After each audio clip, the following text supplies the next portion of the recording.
Welcome to Sudheer edutech YouTube channel. నేను మీ సుధీర్ సార్ని. 2024 December 13 ఇవాళ కరెంట్ అఫైర్స్. క్లాస్ ఫాలో అయ్యే వాళ్ళందరూ కూడా లైక్ చేయండి. ఇంకా ఎవరైనా సబ్స్క్రైబ్ చేసుకోండి. మన ఛానల్ని మీ ఫ్రెండ్స్ ఉంటే కనీసం వారికి కూడా ముగ్గురికి షేర్ చేయండి. ప్రతి ఒక్కరు కూడా క్లాస్ ఫాలో అయ్యే వాళ్ళందరూ కూడా లైక్ చేస్తూ, కరెంట్ అఫైర్స్ అనేటువంటిది ఏ కాంపిటేటివ్ ఎగ్జామ్స్ ప్రిపేర్ అయినా కూడా మీకు ఖచ్చితంగా జాబ్ రావడంలో కీలక పాత్ర పోషిస్తాయి అన్నమాట. కాబట్టి కరెంట్ అఫైర్స్ పైన ప్రతి ఒక్క అభ్యర్థి కూడా కాంపిటేటివ్ ఎగ్జామ్స్ ప్రిపేర్ అయ్యే అభ్యర్థి ఫోకస్ చేసినప్పుడే మనకు జాబ్ అనేటువంటిది వస్తుంది. దాన్ని దృష్టిలో పెట్టుకొని ప్రతిరోజు కూడా కనీసం కనీసం గంట కరెంట్ అఫైర్స్ పైన మీరు ఫోకస్ చేయాలి. ఓకేనా? అలా చేస్తే కనుక మనం కూడా అది ఒక సబ్జెక్టుగా భావించి చదువుకున్నట్లయితే కనుక ఖచ్చితంగా మంచి స్కోర్ అనేటువంటివి వస్తాయి, మనకు జాబ్ అనేటువంటిది వస్తుందన్నమాట. దాన్ని దృష్టిలో పెట్టుకొని కరెంట్ అఫైర్స్ పైన ప్రతి ఒక్కరు కూడా ఫోకస్ చేయండి. ఓకేనా? రైట్. ఫస్ట్ క్వశ్చన్కి వెళ్ళిపోదాం. Times person of the year 2024గా ఎవరు నిలిచారు? టైమ్ మ్యాగజైన్ ప్రతి ఏటా కూడా పర్సన్ ఆఫ్ ద ఇయర్ను ప్రకటిస్తుంది అనమాట. అలా ఈ ఏడాది Times person of the year ఎవరంటే కనుక మనందరికీ తెలిసిన వ్యక్తే, ఆయనే డొనాల్డ్ ట్రంప్ అనమాట. రిపబ్లికన్ పార్టీ నేత, అమెరికాకు 47వ అధ్యక్షుడైనటువంటి వ్యక్తి ఇప్పుడు డొనాల్డ్ ట్రంప్. మనందరికీ తెలుసు 2025 జనవరి 20వ తారీఖున 2025 తారీఖున ఆయన ప్రమాణ స్వీకారం చేయబోతూ ఉన్నారనమాట. ఓకేనా?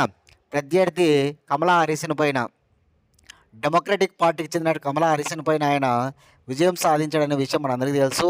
ఆయన రెండవసారి అనమాట ఇప్పుడు అమెరికాకు అధ్యక్షుడైంది. ఆల్రెడీ ఆయన 2019లో అధ్యక్ష ఎన్నికల్లో పోటీ చేసి విజయం సాధించాడు.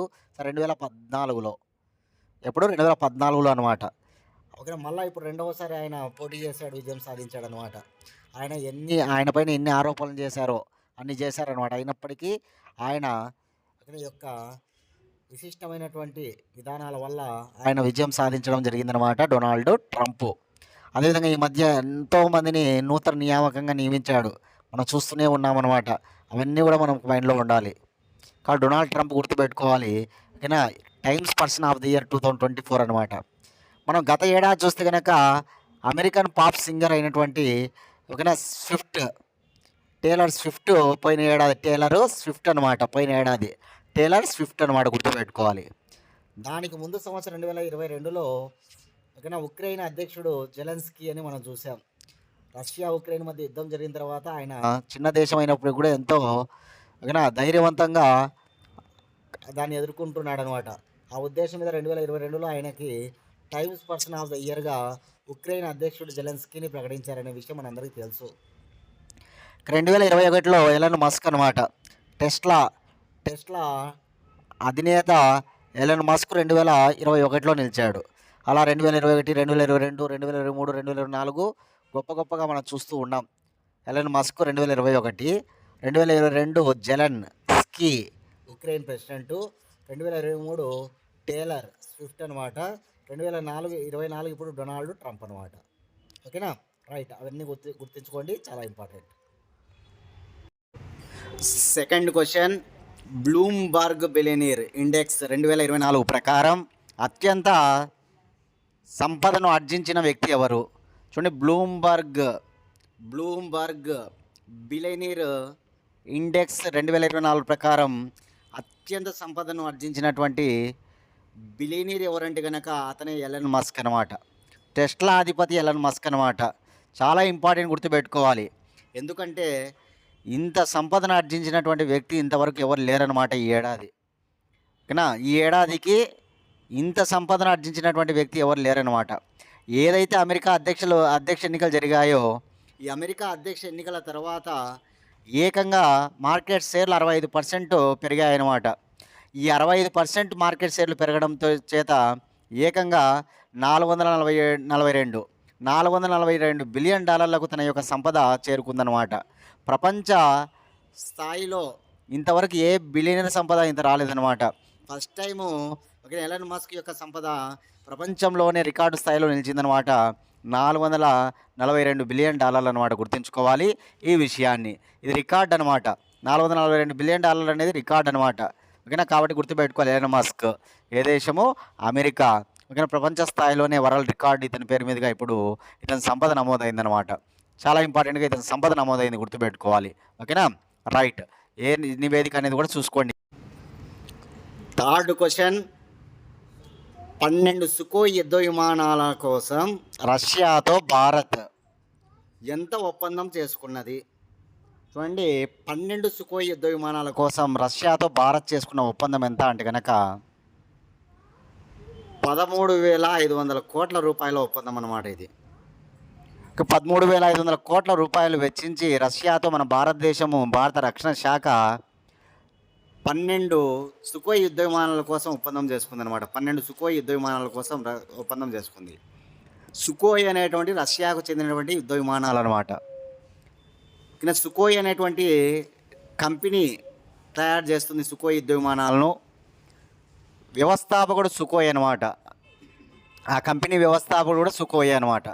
కాబట్టి ఈ సుకోయ్ అనేటువంటి యుద్ధ విమానాలను మన భారతదేశంలోనే ఆ విడిభాగాలన్నీ ఇక్కడికే తయారవుతాయి, దాని ద్వారా అసెంబ్ల్ అవుతాయి అన్నమాట. ఇది రష్యా దేశానికి చెందినటి.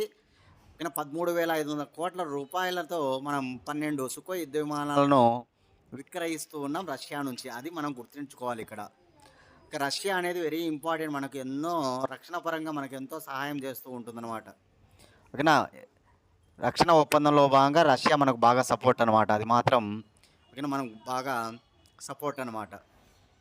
భారతదేశంలో అత్యంత తేలికపాటి యుద్ధ విమానం తేజస్ అనమాట. భారతదేశంలో అత్యంత తేలికపాటి యుద్ధ విమానం ఏది? తేజస్. భారతదేశంలో అత్యంత తేలికపాటి యుద్ధ హెలికాప్టర్ ఏది? తేలికపాటి యుద్ధ హెలికాప్టర్ ఏది? కామెంట్ బాక్స్లో మీ సమాధానాన్ని తెలియజేయండి అందరూ కూడా. హెలికాప్టర్ ఏదనేది ఓకేనా సమాధానం. తేలికపాటి హెలికాప్టర్ ఏది? క్వశ్చన్ నెంబర్ 4, CE-20 క్రయోజెనిక్ ఇంజన్ను విజయవంతంగా ఎక్కడి నుంచి ప్రయోగించారు? చూడండి, CE-20 క్రయోజెనిక్ ఇంజన్ను ఎక్కడి నుంచి ప్రయోగించారు అంటే కనుక తమిళనాడులోని మహేంద్రగిరిలో ప్రొపల్సన్ కాంప్లెక్స్లో 100 నాజిల్ నిష్పత్తిని కలిగి ఉన్నటువంటి క్రయోజెనిక్ ఇంజన్ను ప్రయోగించారన్నమాట. 100 నాజిల్ నిష్పత్తిని కలిగి ఉన్న క్రయోజెనిక్ ఇంజన్ను విజయవంతంగా పరీక్షించారన్నమాట. ఎక్కడ? తమిళనాడులోని మహేంద్రగిరిలో. ఇస్రో ఆధ్వర్యంలో ఈ ప్రయోగం విజయవంతమైందన్నమాట. ఇండియన్ స్పేస్ రీసెర్చ్ ఆర్గనైజేషన్ ఆధ్వర్యంలో ఈ ప్రయోగాన్ని విజయవంతంగా చేయడం జరిగిందనమాట. గుర్తుపెట్టుకోవాలి. ఇస్రో తొలి చైర్మన్ విక్రమ్ సారాభాయ్, ఇస్రో ప్రస్తుత చైర్మన్ సోమనాథ్. ఇస్రో ఏర్పడిన సంవత్సరం 1969 ఆగస్టు 15. ఇస్రో ప్రధాన కార్యాలయం బెంగళూరు అనమాట. మనందరికీ తెలుసు Gaganyaan project. Okay, Gaganyaan project గుర్తుపెట్టుకోవాలి. 2026 అనమాట. 4 వ్యోమగాములను కూడా మనం పంపించడానికి సిద్ధం చేశాం. వాళ్ళు ఎవరంటే కనుక అజిత్ కృష్ణను, ప్రశాంత్ నాయరు. అదేవిధంగా మరొకరు వచ్చేసి మనకు అంగద్ ప్రతాప్ అనమాట. ఓకేనా, అజిత్ కృష్ణను, ప్రశాంత్ నాయరు, అంగద్ ప్రతాప్, మరొకరు వచ్చేసి శుభాంశు శుక్లా అనమాట. ఈ 4గురిని మనం పంపిస్తున్నాం. ఆ వ్యోమగాములకు ఒక పేరు కూడా పెట్టారన్నమాట, వ్యోమనాట్స్ అని. భారతదేశ వ్యోమగాములకు వ్యోమనాట్స్ అని పేరు పెట్టారు, గుర్తుపెట్టుకోవాలి. ఓకేనా, ఈ గగన్యాన్ ప్రాజెక్టు చాలా ముఖ్యంగా మనం గుర్తుపెట్టుకుంటే కనుక 4 వ్యోమగాములతో పాటు వ్యోమమిత్ర అనేటువంటి ఓకేనా రోబోను కూడా మనం పంపిస్తున్నాం అనమాట. క్వశ్చన్ నెంబర్ 5, గాంధీజీ చమ్కీమాల వేలంను ఎక్కడ వేశారు? చూడండి, గాంధీ చమ్కీమాల ఈరోజు వార్తల్లో ఉందన్నమాట. ఈ గాంధీ చమ్కీమాల ఎక్కడ వేలం వేయాలని నిర్ణయించారంటే కనుక లండన్లోని లాయన్ అండ్ టర్నబుల్ అనే సంస్థ. లండన్లోని లాయన్ అండ్ టర్నబుల్ అనే ఒక సంస్థ ఈ గాంధీ చమ్కీమాలను వేలం వేయాలని నిర్ణయించింది. ఈ ధర 20 నుంచి 30 వేల పౌండ్లకు ఓకేనా పలుకుతుందని చెప్పేసి అనుకున్నారనమాట. 20 నుంచి 30 వేల పౌండ్లకు ఈ చమ్కీమాల ధర పలుకుతుందని అనుకున్నారు. దీనిని మహాత్మా గాంధీకి డాక్టర్ బల్వంతరాయ్ కనుగో భార్య నండూబేను వేయడం జరిగిందనమాట. బల్వంతరాయ్ కానుగో భార్య నండూబేన్ మహాత్మా గాంధీకి చమ్కీమాల వేయడం జరిగిందంట. అటువంటి ఈ మాలను కనుక వేలం వేస్తే కనుక 20 నుంచి 30 వేల పౌండ్లు వస్తుందని చెప్పేసి అనుకున్నారు. కానీ అంత ధర పలకకపోవడం వల్ల దీనిని ఓకేనా, ఎవరికి ఇవ్వలేదన్నమాట. మళ్ళీ దానిని వేలం వేయాలని నిర్ణయించారు. కాబట్టి గుర్తుపెట్టుకోవాలి, ఎక్కడ అంటే లండన్. లండన్‌లో లాయన్ అండ్ టర్నబుల్ అనే ఒక సంస్థ ఉంది. వాళ్ళు వేశారనమాట. కానీ పంజాబ్‌కు చెందినటువంటి పురాణ చిత్రపటాలు వేలం వేశారు. కాళీఘాట్ చిత్రపటాలు వేలం వేశారు. పంజాబ్‌లోని పురాణ చిత్రపటాలు వేలం వేస్తే 27,708 ఓకేనా, 27,708 పౌండ్ల ధర పలికిందనమాట. కాళీఘాట్ చిత్రపటాలు వేలం వేస్తే 21,420 పౌండ్ల ధర పలికిందనమాట. 21,420 పౌండ్ల ధర పలికిందనమాట. 21,420 పౌండ్స్ ఏవి కాళీఘాట్ చిత్రపటాలు. 27,708 వచ్చేసి ఓకేనా పంజాబ్ పురాణ చిత్రపటాలు అనమాట. 20,000-30,000 పౌండ్లు అనుకున్నారు. కానీ ధర పలకకపోవడం వల్ల గాంధీ చమికీమాలను ఎవరికి ఇవ్వలేదు. ఈరోజు గాంధీ చమికీమాల ఎలా వార్తల్లో ఉందంటే, లండన్లో ఒక సంస్థ వేలం వేసిందనమాట. ఓకేనా, దాన్ని ఎవరు గాంధీకి ఇచ్చారనేది కూడా మనకి ఈరోజు న్యూస్ పేపర్లో కనిపించింది. ఓకేనా, కాబట్టి నోట్ చేసుకోండి, గుర్తుపెట్టుకోండి అందరూ కూడా. మహాత్మా గాంధీ శాంతి బహుమతి. భారతదేశంలో ఎక్కువ నగదు పురస్కారం మహాత్మా గాంధీ శాంతి బహుమతి. 1995లో ప్రారంభించారనమాట ఈ అవార్డును. ₹1,00,00,000 ఇస్తారనమాట. ఓకేనా, ఈ నగదు బహుమతికి ₹1,00,00,000 ఇస్తారనమాట. మొదటి గ్రహీత జూలియస్ నైరేరే, అతన్ని టాంజానియా గాంధీ అంటారు. 1996లో రెండవ గ్రహీత అరియరత్నే, అతన్ని శ్రీలంక గాంధీ అంటారు. 1907లో ఓకేనా గెర్హార్డ్ ఫిషర్ అమెరికాకు చెందినవాడు. 98లో రామకృష్ణ మిషన్కి వచ్చిందనమాట. 1995లో జూలియస్ నైరేరే, 1996లో అరియరత్నే, 97లో గెర్హార్డ్ ఫిషర్ అమెరికా, 98లో రామకృష్ణ మిషన్ అనమాట. మన భారతదేశానికి సంబంధించి మొదటిసారిగా దేనికి ఇచ్చారంటే రామకృష్ణ మిషన్కే ఇచ్చారు. ఇక 2004లో తొలి మహిళ మహాత్మా గాంధీ శాంతి బహుమతి పొందింది. తొలి మహిళ కొరెట్టా స్కాట్ కింగ్ అనమాట. కొరెట్టా స్కాట్ కింగ్ ఇది కూడా అమెరికానే. కొరెట్టా స్కాట్ కింగ్ తొలి మహిళగా మహాత్మా గాంధీ శాంతి బహుమతి తీసుకునింది. రీసెంట్గా లాస్ట్ ఎవరికి ఇచ్చారంటే మాత్రం గీతా ప్రెస్ అనమాట. ఉత్తరప్రదేశ్లోని గోరఖ్పూర్కు చెందినటువంటి గీతా ప్రెస్ అనేటువంటి ఒక ప్రింటింగ్ మిషన్కి ఇచ్చారు, ఒక సంస్థకి ఇచ్చారనమాట. ఇవి మహాత్మా గాంధీ శాంతి బహుమతి ₹1,00,00,000 అనమాట, నగదు బహుమతి. భారతదేశంలో అత్యధిక నగదు పురస్కారం గల అవార్డు ఏదైనా ఉందంటే అది మహాత్మా గాంధీ శాంతి బహుమతి ఒకటి, మరొకటి రవీంద్రనాథ్ ఠాగూర్ బహుమతి కూడా. రెండింటికి ₹1,00,00,000 ఇస్తారనమాట. క్వశ్చన్ నెంబర్ 6, అంతర్జాతీయ ఇస్కాన్ వర్సిటీ ఏ క్రింది ప్రాంతంలో ఏర్పాటు చేయనున్నారు? చూడండి, అంతర్జాతీయ ఇస్కాన్ వర్సిటీని ఏ ప్రాంతంలో ఏర్పాటు చేయనున్నారంటే బృందావనంలో. బృందావనం అంటే మనందరికీ తెలుసు కృష్ణుని యొక్క క్షేత్రం అనమాట. ఉత్తరప్రదేశ్లోని మధురలో ఉంటుంది బృందావనం. అక్కడ అంతర్జాతీయ ఇస్కాన్ యూనివర్సిటీని ఏర్పాటు చేస్తూ ఉన్నారనమాట. మధుర అంటే కనుక శ్రీకృష్ణుని యొక్క జన్మస్థలం అనమాట. మధురలో బృందావనం అనేటువంటిది ఒకటి మనకి ఉంటుంది. అక్కడ ఇస్కాను అంతర్జాతీయ యూనివర్సిటీని ప్రారంభిస్తూ ఉంది. అంతర్జాతీయంగా ఇస్కాన్ ఇంతవరకు ఎప్పుడు కూడా యూనివర్సిటీ ప్రారంభించలేదు, మొట్టమొదటిసారిగా ప్రారంభిస్తూ ఉందన్నమాట. దీనిని ఏ స్థాయికి తీసుకొని పోనున్నారంటే కనుక మనకి గుప్తుల కాలంలో కుమారగుప్తుడు కట్టినటువంటి యూనివర్సిటీ నలందా యూనివర్సిటీ. ఓకేనా, బౌద్ధ మతానికి సంబంధించి గొప్ప కేంద్రంగా ఆ రోజు వర్ధిల్లిందనమాట. నలందా బీహార్లో ఉంటుంది నలందా యూనివర్సిటీ. కుమారగుప్తుడు కట్టించాడనమాట. దాని ప్రపంచ ప్రఖ్యాత విశ్వవిద్యాలయంగా తీర్చిన ఘనత హర్షవర్ధనుడిదనమాట. చైనా రాయబారులు హుయాన్సంగ్ కూడా అక్కడ చదవడం జరిగింది, అక్కడ ఉండడం జరిగింది, అవన్నీ కూడా జరిగినాయి అన్నమాట. అట్లాంటి నలందా యూనివర్సిటీకి దీన్ని తీసుకొని పోనున్నారనమాట. క్రీస్తు పూర్వం 1000 సంవత్సరాల క్రితం 10,000 మందికి విద్యను ఇచ్చినటువంటిదే నలందా యూనివర్సిటీ అనమాట. 1000 ఏళ్ళ క్రితము నలందా యూనివర్సిటీ అనేటువంటిది 10,000 మందికి విద్యను అందించేదనమాట. ఆ స్థాయికి ఇప్పుడు దీన్ని తీసుకుపోతారనమాట. ఇక్కడ ఏం బోధిస్తారు అంటే కనుక భగవద్గీతలో ఉన్నటువంటి అంశాలను ఎక్కువగా బోధిస్తారు. ఈ బృందావనంలో ఏర్పాటు చేస్తున్నటువంటి యూనివర్సిటీ ఏదైతే ఉందో ఇక్కడ భగవద్గీతకు సంబంధించినటువంటి విషయాలను బోధించడం జరుగుతుందన్నమాట. కాబట్టి గుర్తుపెట్టుకోవాలి ఈ యూనివర్సిటీ గురించి. ఓకేనా, చాలా గొప్పగా ఏర్పాటు చేయబోతూ ఉన్నారు ఉత్తరప్రదేశ్లోని మధురా నగరంలో బృందావనంలో. ఇక్కడ ఆప్షన్ 1 మధుర అని ఉంది, అక్కడ కొట్టేయండి మధురలో ఉంటుందన్నమాట బృందావనం. కాబట్టి మధుర అని అడగచ్చు, లేదా బృందావనం అని అడగచ్చు. ఆప్షన్స్లో ఒకసారి గమనించండి, మధుర తీసేయండి, బృందావనం పెట్టుకోండి. ఓకేనా? రైట్. Question number 7. 2024 డిసెంబర్ నెలలో ఏ దేశ సైన్యాధిపతికి భారత్లో గౌరవ హోదా లభించినది? చూడండి, 2024 డిసెంబర్ నెల ఇప్పుడు మన భారతదేశానికి ఒక ఆర్మీ చీఫ్ రావడం జరిగిందనమాట. నేపాల్ ఆర్మీ చీఫ్ ఇక్కడికి రావడం జరిగిందనమాట.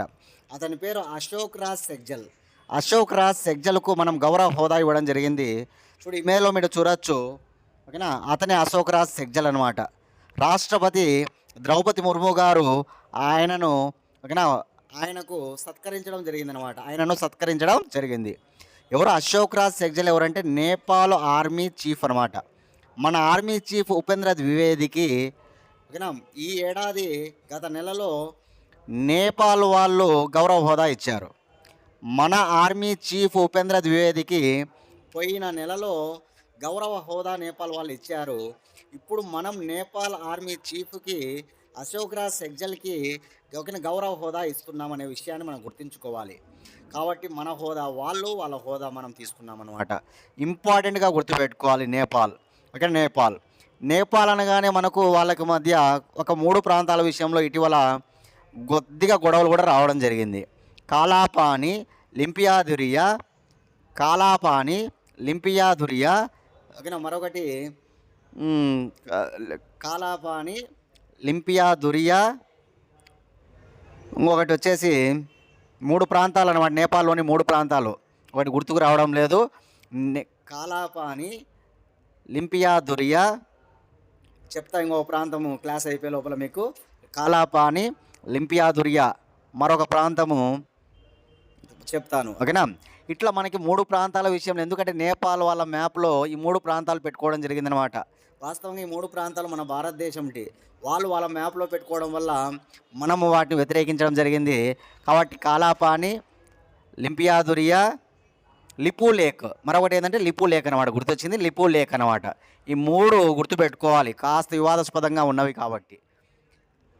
నేపాల్ అధ్యక్షుడు రామచంద్ర పౌడల్ అనమాట. రామచంద్ర పౌడల్. నేపాల్ ప్రధానమంత్రి ఖడ్గ ప్రసాద్ శర్మ ఒలి. కేపీ శర్మ, ఖడ్గ ప్రసాద్ శర్మ ఒలి, గుర్తుపెట్టుకోవాలి. కాబట్టి ఓకేనా, అశోక్ రాజుకు మన భారతదేశం గౌరవ హోదా ఇవ్వడం జరిగిందనమాట, నేపాల్ ఆర్మీ చీఫ్కి అనమాట. మన ఆర్మీ చీఫ్ ఎవరు నేపాల్లో గౌరవ హోదా పొందారంటే కనుక ఉపేంద్ర ద్వివేది. ఇవి వార్తల్లో ఉన్నాయి. నేపాల్ గురించిన సమాచారం గుర్తుపెట్టుకోవాలి. నేపాల్తో భారతదేశంలోని 5 రాష్ట్రాలు సరిహద్దు పంచుకుంటాయి అన్నమాట. ఓకేనా, 5 రాష్ట్రాలు. అవి ఏవి అనేది కామెంట్ బాక్స్లో మీ సమాధానాన్ని తెలియజేయండి. నేపాల్తో 5 రాష్ట్రాలు ఏవి సరిహద్దు పంచుకుంటాయి అనేది కామెంట్ బాక్స్లో మీ సమాధానాన్ని తెలియజేయండి. చూద్దాం. Question number 8. Voice of America డైరెక్టర్గా డొనాల్డ్ ట్రంప్ ఎవరిని నియమించారు? వాయిస్ ఆఫ్ అమెరికా డైరెక్టర్గా డొనాల్డ్ ట్రంప్ చేత ఎవరు నియమించబడ్డారంటే కనుక ఆన్సర్ వచ్చేసి చాలా ఇంపార్టెంట్, గుర్తుపెట్టుకోవాలి. వాయిస్ ఆఫ్ అమెరికా డైరెక్టర్గా ఓకేనా కారీ లేక్ అన్నమాట. ఇక్కడ ఇమేజ్లో చూడొచ్చు, కారీ లేక్ గారిని డొనాల్డ్ ట్రంప్ చేత నియమించబడింది ఈ కారీ లేక్ అనమాట. వాయిస్ ఆఫ్ అమెరికా డైరెక్టర్గా డొనాల్డ్ ట్రంప్ చేత ఎవరైతే నియమించబడ్డారో వాళ్ళందరూ కూడా జనవరి 20వ తారీఖున ప్రమాణ స్వీకారం చేస్తారు. 2025లో అట్టహాసంగా ప్రమాణ స్వీకారం జరుగుతుంది. ప్రపంచంలోని నలుమూల దేశాల నుంచి ఎంతోమంది అతిరథ మహారథులు హాజరవుతారనమాట ఆయన ప్రమాణ స్వీకారానికి. ఆ విషయాలన్నీ కూడా మళ్ళీ తప్పుడు మనం చూడొచ్చు. కానీ ఇప్పుడు ఖచ్చితంగా ఒక బిట్ మనకి ఎగ్జామ్లో పక్కగా పడుతుందన్నమాట. డొనాల్డ్ ట్రంప్ ఎవరో నియమిస్తున్నారనేది ఒక లిస్టు తయారు చేసుకోవాలి, రేపు ఖచ్చితంగా అడుగుతారనమాట. ఓకేనా? జేడీ వ్యాన్స్ అమెరికా వైస్ ప్రెసిడెంట్గా కూడా ప్రకటన అయిపోయింది. జేడీ వ్యాన్స్ ఎవరో కాదు, మన తెలుగు ఓకేనా మహిళను పెళ్లి చేసుకున్నాడు అనమాట. ఉషా చిలుకూరి, ఇప్పుడు ఉషా వాన్స్ అంటున్నారు ఆమెను. జేడీ వ్యాన్స్ భార్య కాబట్టి ఇప్పుడు ఉషా వాన్స్ అంటున్నారు. ఆమె ఉషా చిలుకూరి, ఆమె పేరు ఆంధ్రప్రదేశ్లో ఆంధ్రప్రదేశ్ చెందినటువంటి పర్సన్ అనమాట. కాబట్టి తెలుగు ఇంటి అల్లుడు అని చెప్పొచ్చు మన ఉపాధ్యక్షుడిని. తెలుగింటి అల్లుడు అనమాట ఆ ఉపాధ్యక్షుడు, ఆయనే జేడీ వ్యాన్స్. అదేవిధంగా ఇటీవల వైట్ హౌస్కు ప్రెసిడెంట్గా ఒక మహిళను నియమించాడు. వైట్ హౌస్ చీఫ్గా ఎవరినంటే కనుక సుసీ వైల్స్ను నియమించాడు. ఇట్లా నూతన నియామకాలను కూడా మనం చెప్పుకుంటూ వస్తూ ఉన్నాం అనమాట అమెరికాకి. దానిలో భాగంగా ఇప్పుడు వాయిస్ ఆఫ్ అమెరికా డైరెక్టర్ ఎవరంటే కనుక ఈ కారీ లేక్ పేరు గుర్తుంచుకోవాలి. అందరూ కూడా కారీ లేక్ పేరు గుర్తుంచుకోండి. ఓకేనా, right. 9th question, India maritime heritage conclave 2024 ఎక్కడ నిర్వహించబడినది? ఇండియా మ్యారిటైమ్ హెరిటేజ్ కాంక్లేవ్ ఎక్కడ నిర్వహించబడిందంటే కనుక ఆన్సర్ న్యూఢిల్లీ. న్యూఢిల్లీలోని యశోభూమి కన్వెన్షన్ సెంటర్లో ఈ కాంక్లేవ్ జరిగిందనమాట. ఓకే, ఎవరి యొక్క ఏ శాఖ ద్వారా ఇది జరిగిందంటే కనుక కేంద్ర నౌకాయాన మంత్రిత్వ శాఖ. కేంద్ర నౌకాయానము, ఓడరేవులు, ఈ మంత్రిత్వ శాఖ వారి చేత చాలా అంగరంగ గొప్పగా అట్టహాసంగా ఈ కాంక్లేవ్ అనేటువంటిది జరిగిందనమాట. ఎవరి ఆ మినిస్టర్ అంటే కనుక సర్బానంద సోనోవాల్. మన నౌకాయాన మంత్రి ఎవరంటే కనుక, షిప్పింగ్ మినిస్టర్ ఎవరంటే కనుక సర్బానంద సోనోవాల్ అనే విషయాన్ని మనం గుర్తుపెట్టుకోవాలి. ఎవరు? సోనోవాల్ అనమాట. రైల్వే శాఖ మంత్రి అయితే అశ్విని వైష్ణవ్ అని మనకు తెలుసు. రోడ్డు రవాణా మంత్రి అయితే నితిన్ గడ్కరీ అని మనకు తెలుసు. విమానయాన మంత్రి అయితే రామ్మోహన్ నాయుడు అని తెలుసు. అలా నౌకాయానము షిప్పింగ్ మినిస్ట్రీ అనమాట. కానీ మనకు రవాణా అంటే 4 రకాలు: రైళ్ళు, రోడ్లు, షిప్పులు, ఓకేనా, విమానయానం, ఇట్లా 4 ఉంటాయన్నమాట. కాబట్టి ఇప్పుడు నౌకాయానానికి సంబంధించిన కాంక్లేవ్ అనమాట ఇది, గుర్తుపెట్టుకోవాలి. 2027కు ప్రపంచ సముద్ర హబ్గా నిలవబోతూ ఉందన్నమాట. టాప్లో భారతదేశం 2027కు ప్రపంచ సముద్ర హబ్గా మన భారతదేశం నిలుస్తుందని చెప్పేసి ఇక్కడ ఓకేనా ప్రసంగాల్లో మనకు చెప్పడం జరిగిందనమాట. కాబట్టి గుర్తుంచుకోవాలి. డైరెక్ట్గా ఇది ఎక్కడ జరిగింది అనేది ఇంపార్టెంట్. న్యూఢిల్లీలో జరిగింది. ఓకేనా, యశోభూమి కన్వెన్షన్ సెంటర్ అనేది ఒకటి ఉంటుంది, అక్కడ జరిగిందనమాట. ఏ శాఖ వచ్చి నిర్వహించబడిందంటే నౌకాయానము. ఆ మినిస్టర్ ఎవరంటే సర్బానంద సోనోవాల్. ఏ సంవత్సరం నాటికి సముద్ర రంగానికి సంబంధించి హబ్బుగా మారబోతుంది మన భారతదేశం టాప్లో అంటే కనుక answer 2027. Last question, world chess ఛాంపియన్గా విజేతగా నిలిచిన చెస్ ప్లేయర్ ఎవరు? వరల్డ్ చెస్ ఛాంపియన్ విజేతగా నిలిచిన చెస్ ప్లేయర్ ఎవరంటే దొమ్మరాజు గుకేష్. మన భారతీయుడు దొమ్మరాజు గుకేష్. తమిళనాడుకు చెందినవాడు దొమ్మరాజు గుకేష్. 18 ఏళ్ళ వయసు. చిన్న వయసులో చెస్ ఛాంపియన్. చిన్న వయసులో వరల్డ్ చెస్ ఛాంపియన్ ఎవరంటే కనుక దొమ్మరాజు గుకేషే. తమిళనాడుకు చెందినవాడు. మన భారతీయుడు లింగ్ డిరేన్ ఓడించాడు ఫైనల్లో. లింగ్ డిరేన్ అనమాట. 14వ రౌండ్లో 7.5 పాయింట్లు మొత్తంగా 7.5 పాయింట్లతో ఆయన విజయం సాధించాడు దొమ్మరాజు గుకేష్. 18 ఏళ్ళ వయసు అనమాట. చిన్న వయసులో రికార్డ్ అనమాట. ఇది వరకు గ్యారీ కాస్పరోవ్ ఉండేవాడు 22 ఏళ్ళ వయసులో 1989లో. ఎవరు? Gary Kasparov. ఏ దేశం అంటే రష్యా. 22 ఏళ్ళ వయసులో, చిన్న వయసులో ఆయన పేరు మీదుగా రికార్డు ఉంది. ఆ రికార్డును చెరిపేసింది ఎవరంటే కనుక మన దొమ్మరాజు గుకేష్ అనమాట. ఎవరి పేరును చెరిపేశాడు? గ్యారీ కాస్పరోవ్ యొక్క రికార్డును చెరిపేశాడు అనమాట. 89లో అప్పుడు రికార్డు నమోదైతే అది 2024లో ఇప్పుడు ఆ రికార్డు చెరిగిపోయిందనమాట. కాబట్టి గుర్తుపెట్టుకోవాలి. ఎన్నవ రౌండ్లో? 14వ రౌండ్లో. ఓకేనా, 14వ రౌండ్ అనమాట. మొత్తంగా ఎన్ని పాయింట్లు? 7.5 పాయింట్లు అనమాట. గుర్తుపెట్టుకోవాలి. ఎవరు ఇక్కడ ఓడిపోయిందంటే కనుక డిఫెండింగ్ ఛాంపియన్ ఓడిపోయాడు. ఆయనే డింగ్ లిరేన్. చైనా దేశానికి చెందిన డింగ్ లిరేన్ అనమాట. డింగ్ లిరేన్ గుర్తుపెట్టుకోవాలి. ఇక్కడ డింగ్ లిరేన్ పేరు గుర్తుపెట్టుకోవాలి. డింగ్ లిరేన్ది ఏ దేశం? చైనా అని గుర్తుపెట్టుకోండి. తమిళనాడు ప్రభుత్వం 5 కోట్ల నజరాన ప్రకటించిందనమాట దొమ్మరాజు గుకేష్కు. తమిళనాడు వ్యక్తి కాబట్టి తమిళనాడు గవర్నమెంట్ 5 కోట్ల రూపాయల నజరాన ప్రకటించిందనమాట. ఫిడే వాళ్ళు ఎంత ఇచ్చారంటే కనుక ప్రైజ్ మనీగా, ఎందుకంటే చెస్కి సంబంధించినటువంటి విజేతకి ఇస్తారు, రన్నర్ కూడా ఇస్తారు. కాబట్టి విజేతకి ఎంత ఇచ్చారంటే కనుక గుర్తుపెట్టుకోవాలి, 11.45 కోట్లు ఇచ్చారు. 11.45 కోట్లు ఇచ్చారనమాట. ఇక లింగ్ డిరేన్ రన్నర్ కదా, లింగ్ డిరేన్, ఆయనకు కూడా ప్రైజ్ మనీ ఇస్తారు. ఎంత అంటే కనుక 9.75 కోట్లు అనమాట. 9.75 కోట్లు. ఈ విషయాలు గుర్తుపెట్టుకోవాలి, చాలా ఇంపార్టెంట్. గతంలో మన భారతీయుడు ఎవరైనా ప్రపంచ చెస్ ఛాంపియన్ అయ్యాడా అంటే విశ్వనాథ్ ఆనంద్ ఏకంగా 5 సార్లు అనమాట. 2000, 2007, 2008, 2010, 2012 అనమాట. 2000, 2007, 2008, 2010, 2012 ఇవి గుర్తుపెట్టుకోవాలా ఈరోజు కరెంట్ అఫైర్స్.